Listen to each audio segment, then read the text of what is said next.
I keep working on and writing more vampire puns, to open these videos, and I really think I've bitten off more than I can chew.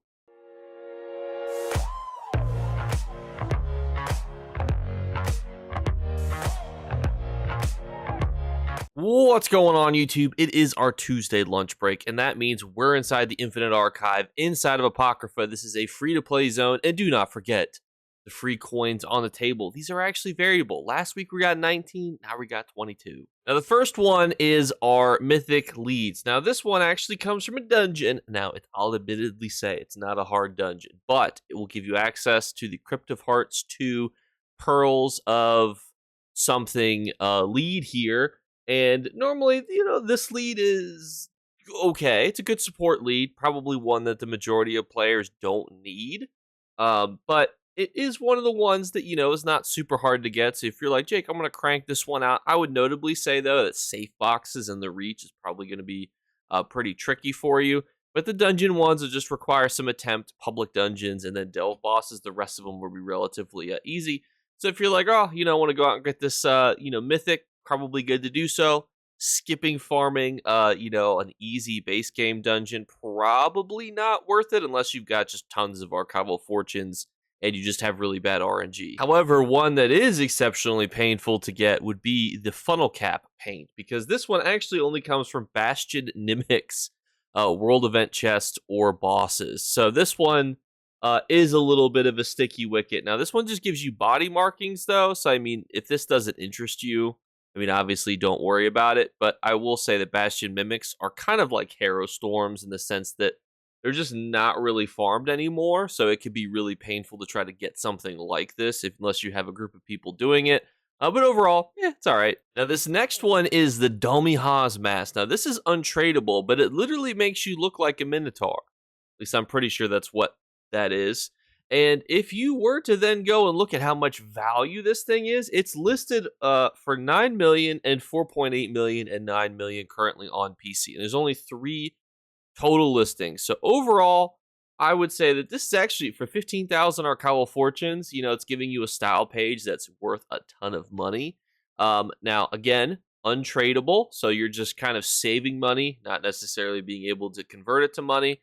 But overall, though, it's a pretty valuable one. Thankfully, Gratwood treasure maps, you could skip that. Companion weapons is unique because I always think that if you need a specific weapon, you should go out and try to merch for it first.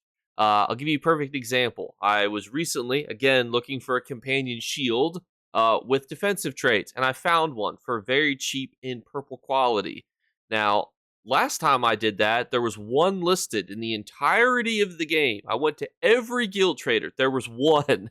And it was ridiculously expensive. So companion weapons is a huge gamble because you might, for example, get a healing staff when you don't even want a healing staff, and then it's not even in the right trait. So you pretty much have no guarantee of even getting the right weapon or the right trait, where usually it's like, well, if you get a jewelry piece or if you're rolling for heavy armor, at least you know, hey, I'm going to be rolling for the pieces that I could actually use. So it's a gamble, but it could pay off. This fragment comes from Tel Var world bosses. Don't got to worry about that. Then we have on Cypher's Midden and on Dunmar Heritage, which is a really thick book when you look at it.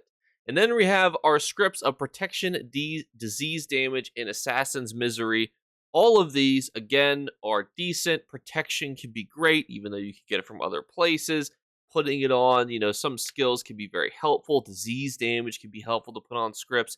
Is it worth buying? Almost never. Again, just focus on my daily routines video. Go out and get yourself a bunch of scripts every day and don't focus on buying them for ridiculous amounts of that. And then we have our other fragments. Again, these are relatively straightforward. This one already drops from the Infinite Archive, and this one drops from a public dungeon.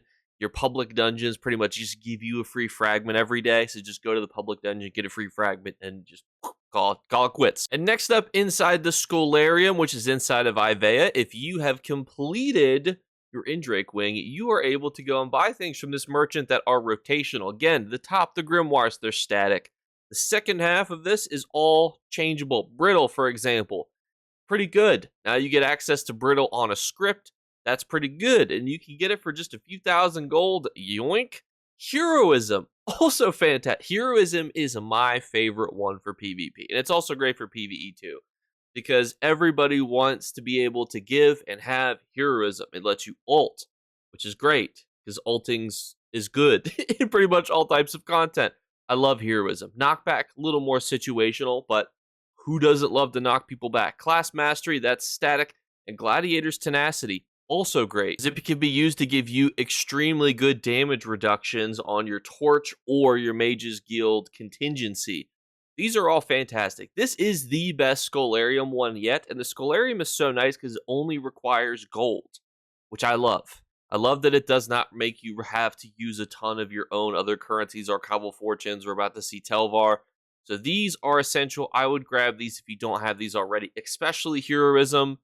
If you're getting into PvP and you need, some good damage reductions, Gladiator's Tenacity, I would say, is also essential as well. And we round off with our Tel Var Merchant, which if you're new, these are also now weekly rotational. And we start with Dark Convergence. Now, I love Dark Convergence, and if you've gone into Cyrodiil, you've experienced this, where you're just getting pulled into a gigantic black hole. Dark Convergence is a staple 10 out of 10 set, but it is a little bit finicky. It's not as simple as just you slap on Dark Convergence and already you're a bomber master. It does require a lot, and it's not quite as good as other sets like Vicious Death, where Vicious Death is pretty much tacked on to any bombing build. There are people who don't use Dark Convergence, but generally I would say you're still probably going to run Dark Convergence regardless. Should you buy it for 100k Tel Var? No, because it's a lot cheaper to get now.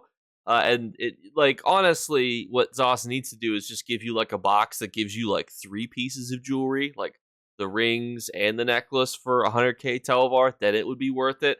Because, like, even Coward's gear is not a bad gear, because when you're sprinting, you gain Major Expedition, which is just rare to have something that just gives you Major Expedition for forever.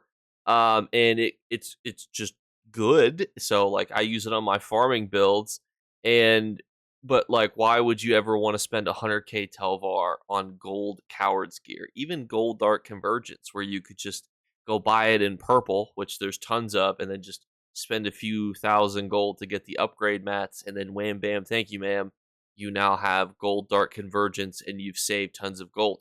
Because 100k Tel Var, even on console, is probably worth it minimum 400,000 gold. You're not spending 400,000 gold on a Dark Convergence necklace. Now, this one is actually unique because it's the Ancestor Samite Sash. Now, what's interesting about this is it drops from Daily Rewards Coffer. But Crypt Cannon is kind of a special mythic in the sense that you're actually giving your ultimate to other people. So this is really used in PvP ball groups quite a lot.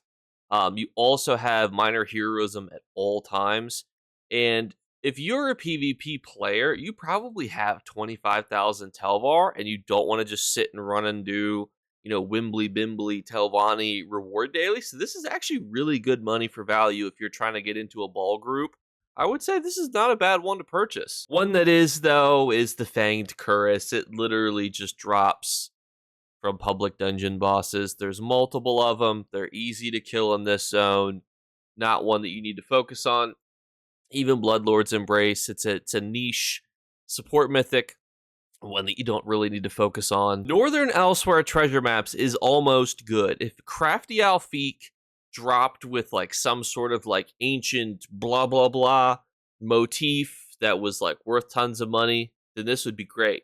Problem is, it doesn't. Crafty Alfiq is great because the market on it sometimes just completely is desolate, and if you sell it, you can make the big bucks. The problem is that there's nothing really else besides Crafty Alfiq that you're getting. 6,000 Tel Var, not the craziest amount of investment, but you need to be making probably at least 20 to 30,000 gold to be making a profit, and you're not going to make that by opening Elsewhere Treasure Maps. Then we have our rings, which we already talked about, and we have Courage, Dispel, Crusader's Defiance. Now for Tel Var, which these are a lot more expensive, I think the only one that you would even look at is Courage. Solo players love Courage because you usually can't get Courage from other places for solo content.